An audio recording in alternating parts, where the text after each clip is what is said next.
There's a new series of Clarkson's farm, Jeremy Clarkson, on his diddly squat farm, and it's just hitting Amazon Prime, so you can see it there. And the reason I'm plugging it is because the next time he wants to plug a series, maybe he'll give me an interview. We've been asking. He nearly did. He nearly did, but not quite. But it is a great show. So before we go over to Rafe Haydel-Mankoo, historian and broadcaster, let's have a little look at a clip from Clarkson's farm. I want to make it plain that I am absolutely thrilled to bits for Caleb. But he has left me just a little bit in the lurch. Please, come on. It's freezing cold and soaking wet. Come on. I've got to be honest, I'm having a tottering time. While Caleb's away, I'm going to need a hand. You've seen Clarkson's farm? Yeah. Yeah, have you? No. I'm on need someone to help me. She's brilliant. Should I trim your eyebrows? What's the matter with my eyebrows? Are you kidding? I'm on need. That's so tiny. What should we call it? Richard Ham. I'm on a need. You know you're in the show. Well, that's completely irrelevant to what I want to now discuss with historian and broadcaster Rafe Haydel-Mankoo. Welcome to the show, Rafe. Always a pleasure, Kevin. Now, what I wanted to talk about, he's been given promotional interviews for this excellent show. I do recommend it, genuinely. He's talking about Britain. He says Britain, in the past few years, has, in his opinion, fallen off a cliff. And he said that now we have hit rock bottom. He basically says nothing works. Potholes in our roads, terrible services, the NHS, complete mess. Nothing works well in this country. And we've fallen off a cliff, we've hit rock bottom. Who does Mr. Clarkson blame for this? Well, he says this is all down to socialism. And then he narrows in on our socialist leader, Keir Starmer, who he said manages to be annoying even when he's not being annoying. But I just thought it was an interesting thing to say. And I think there is a sense among millions of people in this country that something's going wrong with this country. We have gone downhill. It seems to be a worse place to live than, shall we say, 20 years ago, even 10 years ago. I mean, I blame the Tories for the decline a great deal, but I do think he's got a good point that now the socialists have got their hands on the helm. We're in big trouble, and he's blaming Keir Starmer and Keir Starmer's government. But do you agree with what he's saying, that there is this pervasive sense that Britain has somehow fallen off a cliff into an abyss of decline, and that we've now hit rock bottom? What do you feel, Rafe? Look, I don't care if you're left wing or you're right wing, if you're woke or unwoke. You'd have to have lived in a cave for the past few years not to know that Jeremy Clarkson is absolutely right. Britain is broken. It's not due to Keir Starmer and socialism. It's due to this uniparty. It's Labour and the Tories, and the great harm that they've caused to this nation for the entire 21st century. Let's make no mistake about it. The 21st century, 25 years we've had of national decline, and it's been particularly pronounced within the last decade, certainly since 2008 and the credit crunch. But in the last decade, people really have this sense of decay and stagnation all around them, and it's on the local level, it's on the national level, it's cultural, it's social, it pervades, it infects every aspect of our society. The young people today are the first generation to have a poorer quality of life than their parents. Yeah. We see our neighborhoods are deteriorating, potholes in the roads, council services reduced, bins overflowing, high street shops are boarded up. But there's a housing crisis, there's a social care crisis, immigration crisis, cost of living crisis. The NHS is in perpetual crisis. But there's also this wider sense of hopelessness and frustration that nobody in authority has a clue how to fix any of it. But even worse than that, they think that our leaders have been actively complicit in damaging the nation. And there's this sort of feeling now that all of our institutions, the political class, the media, the police, the civil service, none of them have our interests at heart. Exactly the interests right. of the British people. That's exactly what it is, Rafe. That somehow or other, successive governments, right up to this one, which may well be the worst, have not been spending money, the national finances, on us, on the people. They've been spending it on their own ideologies, on their own virtue signalling, on their own cause célèbre. I mean, Clarkson says in this interview in the Telegraph, he said, for example, he said, London's really suffering, I think. You see streets and think, God, this was thriving not that long ago. Now it's all boarded up. Or charity shops.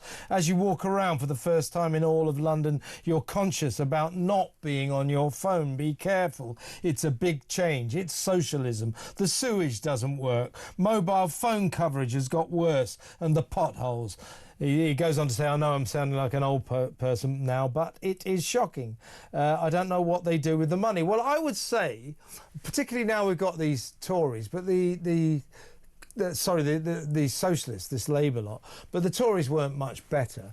I think what's going wrong with this particular government is this. Their entire philosophy is this. Tax the private sector to the hilt. Sort of, in a sense, rob hard-working individuals and successful businesses of as much money as possible and give it to your rapidly increasing public sector, who don't do very much, who don't even bother to go to work. They all work from home, servicing ministries that are completely empty all the time. So you take all the money that innovative, spirited, entrepreneurial people make, and you give it to people who sit around at home working from home and don't go to the Ministry of Defence or wherever they work. I think it's that. I think that's one of the problems. The money is all going to the public sector and it's not being spent on the people of this country. Well, it's a good point you make. You know, when we were growing up, Kevin, we always had this stereotype of French bureaucracy, right? That the French state was bloated, this huge left-wing bureaucracy that they had there. I just saw a stat very recently, in the last couple of weeks. The British civil service is larger than the French. Is that right? Yeah, this is Because their unbelievable. civil service is massive, isn't it? Yeah, we have a more bloated public sector here than France. That's ridiculous. This happened not under Labour, this happened under the Tories. This is why I talk about this uniparty, this elite class who actually aren't that different from each other, and they don't have our interests at heart. As you quite rightly said, they're going after, remember, right, Boris Johnson and net zero. This was the Tories were more green than the Labour Party was as well, remember that.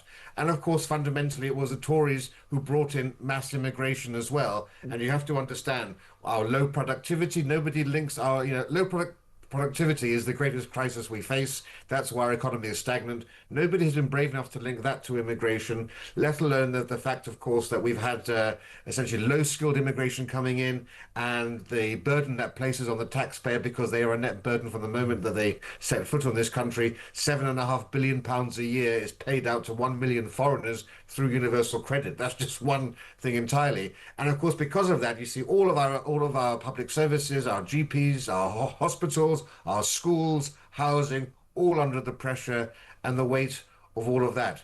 And of course, we've had the furlough scheme, of course, where we kept the young, physically active people who could have been working, who of course would not have been affected by COVID, just may have had been sick for a few days. Only the elderly and those with comorbidities were dying from COVID, and we kept them at home. And all that money that was supposed to have gone to levelling up the Red Wall. You remember Michael Gove was the levelling up minister, and the Red Wall lent Boris Johnson that vote in 2019 to improve the infrastructure, the railways and the neighbourhoods of the north. All that money was spent on the furlough scheme, and now of course we're broke and we've got inflation and so forth.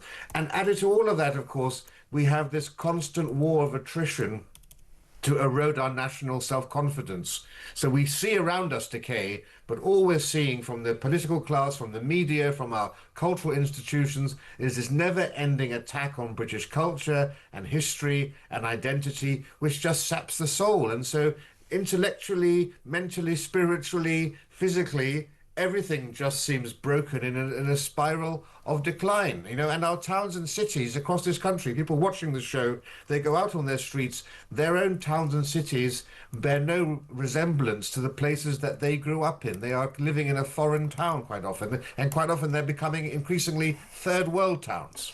Let's talk about absolutely, and towns that, as you quite rightly say, people who grew up in them don't recognise anymore because, frankly, they've allowed a kind of cultural invasion. And you have lots of cities in the north or places in the north now, where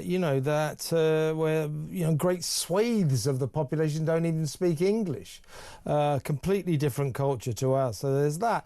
Now, I think one of the other aspects of this sense of decline is, this country's, this nation's addiction to welfare culture, to benefits. You talk about axing benefits or cutting benefits. People say, you heartless SOB, oh, you're awful, you're inhumane. Do you know what we spend every year on welfare in this country? It's about £303 billion. £303 billion. Now, I'm not saying any proper Western democracy should look after its vulnerable people. It should look after those who deserve welfare. Unemployment, fair enough, as long as you look for a job.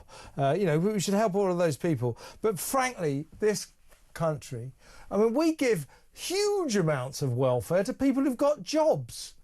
We give loads of benefits to people who are working.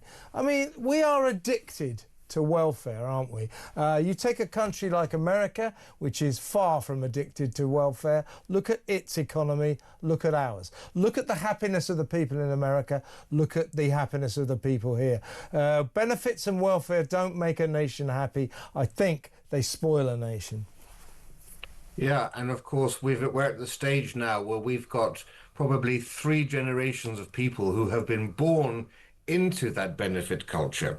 So they don't actually have a history, they don't have a background of a working culture from which to draw some sort of inspiration. All that they know is the culture, the society of benefits.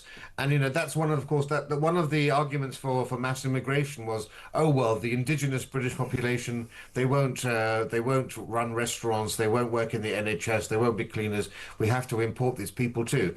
I'm sorry, for hundreds of years we had British people working as waiters, working as cleaners, working as charwomen, working cleaning lavatories and so forth.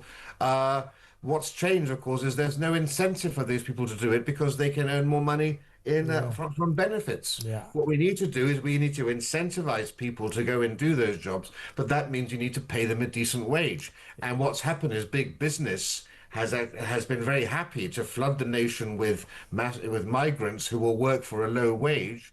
And so the jobs traditionally filled by British people are now so underpaid that, of course, they don't want to do that. You need to cut benefits so that people get more money from going into the workplace. But, of course, you need to improve pay and working conditions so that people can actually get job satisfaction. But the thing is, though, if you go to places like Liverpool, for example, I was in Liverpool recently in the hotel, all the chambermaids were Liverpudlians. Everybody working in the hospital were Liverpudlians. Good.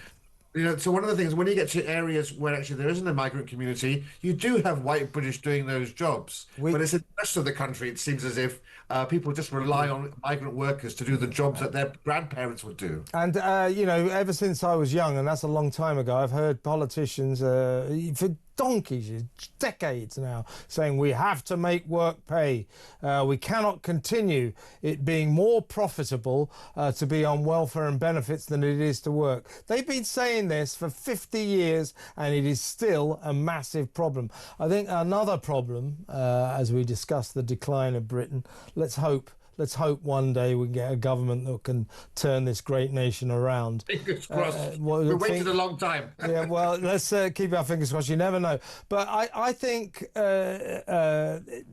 one of our problems is culture is this prioritisation of what I might describe as woke cobblers over the practical realities of running things properly. We've got left-wing teachers brainwashing generations of kids, churning out generations of morons who think being kind, trans rights, climate change are all far more important than going to work and paying the bills. So we have a real problem there as well. It's all, you know, being kind and wokery are all very well. I'm not that keen on it all myself, but they are being prioritised over, as I say, running things properly. And that is a massive problem. What we're witnessing, I think, bit by bit, is the mass destruction of traditional British common sense. You're absolutely right. And this is the fundamental difference to the past, which you've highlighted. You know, Britain went through terrible economic hardship in the past. After the Second World War, you had rationing right through the 50s.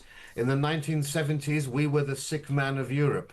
But back then, you know, you always have economic peaks and troughs. We were still culturally intact. People had the same values, they had the same beliefs. There were class distinctions between the working class and others, but actually we were a cohesive whole. We had the same outlook on the world, and now we don't. We have completely different views. We have the most radically left-wing youth in history whose moral compass is completely different to people even just 10 years older. On all sorts of policy issues, we've never seen such a disconnected youth as we have now. Plus mass immigration, people who don't have any buy-in, who don't have any loyalty to this country, or they don't have any reason to feel proud to be British. So it's very difficult actually to recover from our state as we did in the 70s and in the 50s. Now, in 1979, we had Margaret Thatcher and her economic advisor, Keith Joseph, who unleashed upon sick Britain this economic revolution that fundamentally changed the face of Britain.